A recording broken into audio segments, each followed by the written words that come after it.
En nombre del Padre, del Hijo y del Espíritu Santo. Ofrecemos hoy la misa en honor de San Pablo de la Cruz, que es el fundador de los pasionistas, y lo particular de la orden de los pasionistas fue que la Santísima Virgen en persona le dio a San Pablo de la Cruz el hábito que tenían que llevar. Muy bien, pues la humildad no es la santidad, pero es la base y el fundamento de la santidad. Y esto lo sabía muy bien San Pablo de la Cruz. Lo sabía y lo practicaba.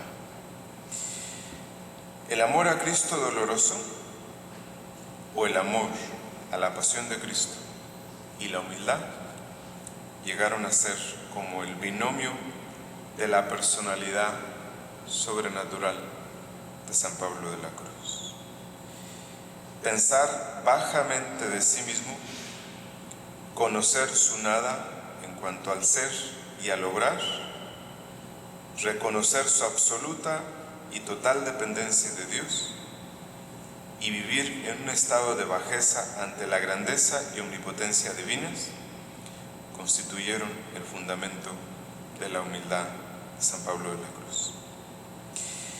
Y por eso decía: Dios me ha quitado todas las gracias, pero esta de conocerme a mí mismo nunca me la quitó. Y por eso decía San José María Escrivá de Balaguer: si te conoces como eres, debería de parecerte natural que te desprecie. Y ese es prácticamente el fundamento de la vida espiritual. Primero, el conocimiento de nosotros mismos. Sin el conocimiento de nosotros mismos y por ese conocimiento a la humildad, no se logra en la vida espiritual absolutamente nada. ¿Sí? Entonces, por ejemplo, San Pablo se llamaba a sí mismo costal de gusanos y podredumbre, miserable tizón del infierno, el hombre de la nada y el siervo inútil para toda cosa buena. Así se consideraba él a sí mismo. Y todas las obras que realizaba y todas las empresas que llevaba a cabo por la gloria de Dios y el bien de las almas, todo se lo atribuía a la gracia y al poder de Dios. A pesar de haber sido el fundador de los pasionistas, a su entender, él no fue otra cosa más que un estorbo para su congregación, un siervo inútil y un leño seco que solo sirve para arder en el infierno. Y por eso un día, mientras caminaba con otros de sus compañeros, se encontraron por el camino este árbol retorcido y seco, y señalándolo con el dedo, dice: vean lo que soy, un árbol seco y torcido, bueno solamente para el fuego. Muy parecido a lo que esta otra mujer, que por varios años le estuvo pidiendo a Dios en la oración que le revelara el estado de su alma. Y Dios un día le dijo: un día te voy a revelar cuál es el estado de tu alma. Y sí, llegó el momento en que un día esta mujer se encuentra a una niña, casi el esqueleto de la niña, rodeada de moscas y llena de mugre. Y le dice: esa es tu alma. Ahí fue cuando ella entendió y se conoció a sí misma. Entonces, cuando escribía San Pablo a sus amigos, conocidos, con mucha frecuencia se llamaba a sí mismo tronco podrido, caña frágil y junco que crece en los pantanos y que muere donde nace. habiendo conservado durante toda su vida la inocencia bautismal y no habiendo ofendido a Dios, ni siquiera con un solo pecado venial a partir de los 19 años, se juzgaba a sí mismo el más grande pecador de la tierra y un monstruo de ingratitud y perversión que solo tiene el mal olor de todos sus vicios. Y decía: me parece ser peor que un demonio, una inmunda cloaca como en realidad soy. Cuando rueguen por los pobres pecadores, les pedía, pónganme a mí en primer lugar como su capitán general. Que tales expresiones en la boca del santo no son vanas fórmulas carentes de sentido, sino frases que responden a los sentimientos verdaderos de su alma y de su corazón. Lo demuestran las abundantes lágrimas con que solía acompañar sus sentidas y sinceras palabras. Un día, Pablo de la Cruz, con su crucifijo de misionero, a punto de entrar a una ciudad, se ve llorando y su compañero le pregunta que por qué lloraba. Y él le dice: ¿cómo no voy a llorar considerando que entra en esta ciudad tan gran pecador que tantas veces ha merecido ser ahorcado por sus grandes iniquidades y pecados? Temo que esta ciudad se hunda en cuanto ponga mi pie en ella.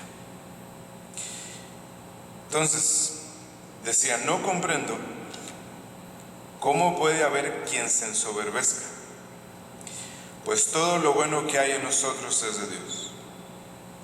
Si me asaltara el más leve pensamiento de vanagloria, les decía a sus hijos, me consideraría un réprobo condenado para siempre en el infierno. Entonces Pablo de la Cruz, ingenuo, simple y sencillo como un niño, atribuye todo a la gloria de Dios. Para sí mismo se reservaba solamente la confusión de no haber correspondido a la gracia de Dios y de no haber llevado a cabo la obra que le encomendó. Los ejercicios de humildad que Pablo de la Cruz se imponía respondían al bajo concepto que tenía de sí mismo.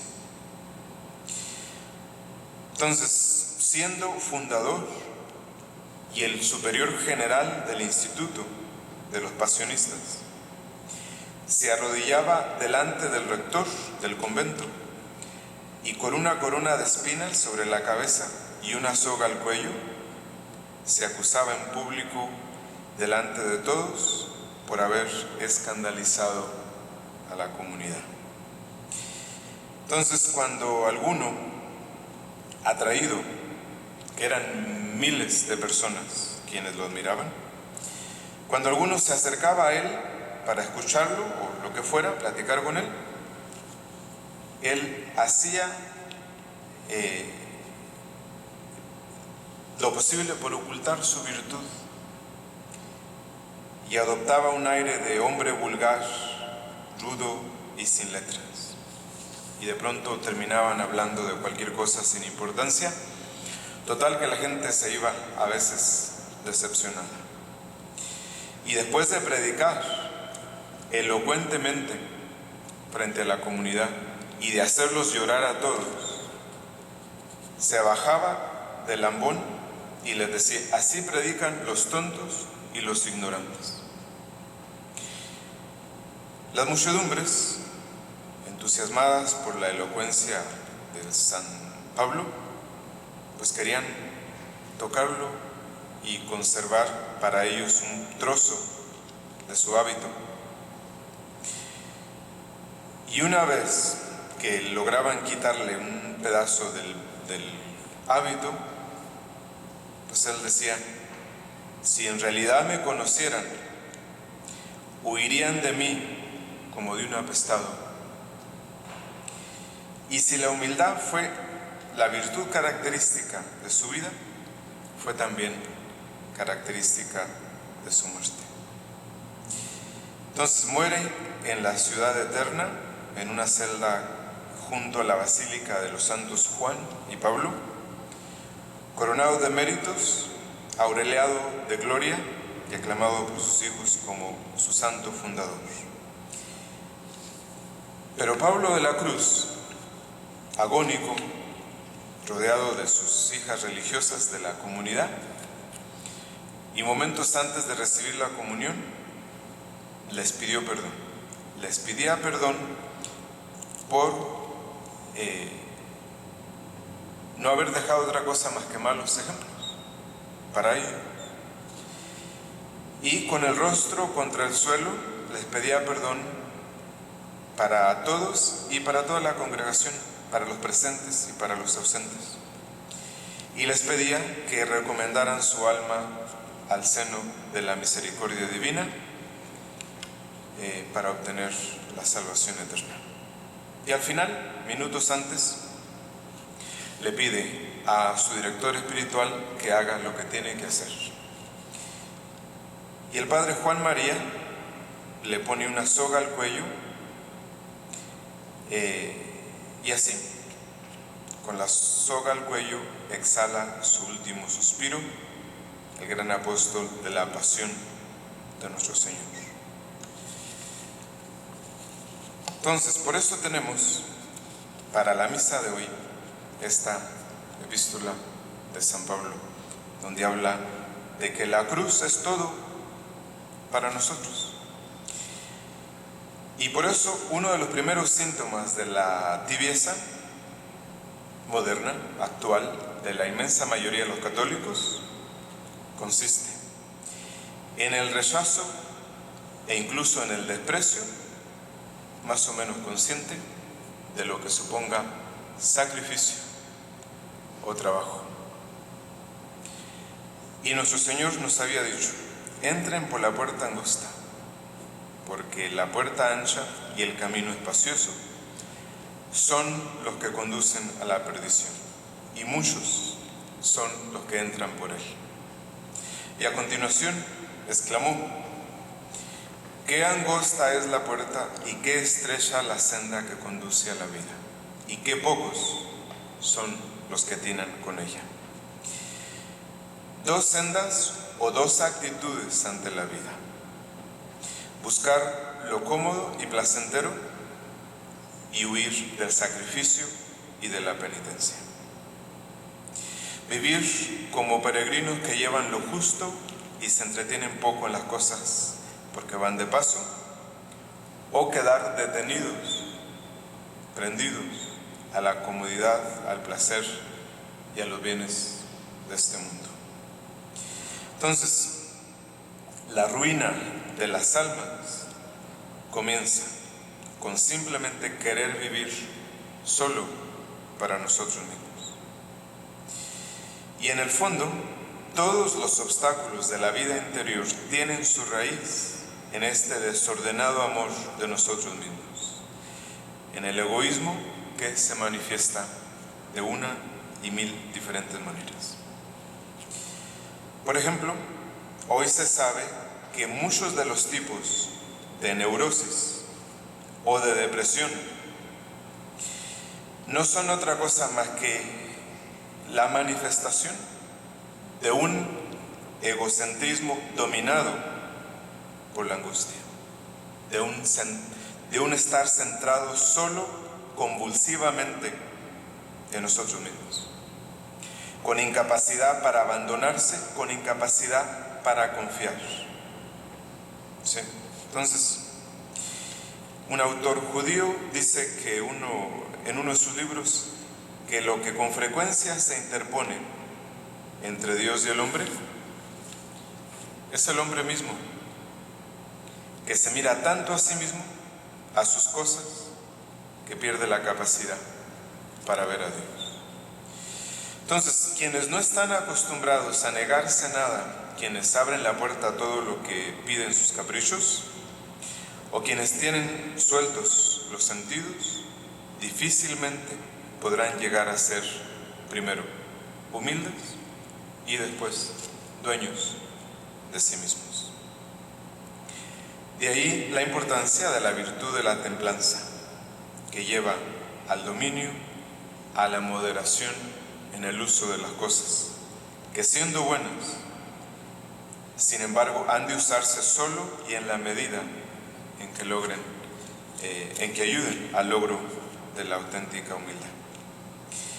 El madero donde Cristo venció el pecado es el camino que todos hemos de transitar para llegar al cielo. No hay santidad sin cruz. Y llevar la cruz, para muchos, pudiera ser algo triste. Por el contrario, cuando se rechaza sistemáticamente todo cuanto supone sacrificio, o no se acepta el dolor cuando llega, el alma se llena de amargura y de tristeza. Porque a decir verdad, es triste poner el corazón de modo absoluto en las cosas pasajeras. Es triste un dolor que no acerca a Dios. Y es triste la tibieza y es triste el pecado. Pero el sacrificio que lleva o dispone para el amor nunca es triste. Es muy distinto al sacrificio de la tristeza. Y muchos cristianos han perdido la alegría al final de la jornada, no por grandes contradicciones, sino porque no han sabido santificar las pequeñas contrariedades que han ido surgiendo durante el día. Entonces, la cruz, grande o pequeña, aceptada, produce paz y gozo en medio del dolor. Cuando no se acepta, el alma que queda como desentonada o con una íntima rebeldía, que tarde o temprano sale hacia afuera en la depresión, en la tristeza o simplemente en el mal humor.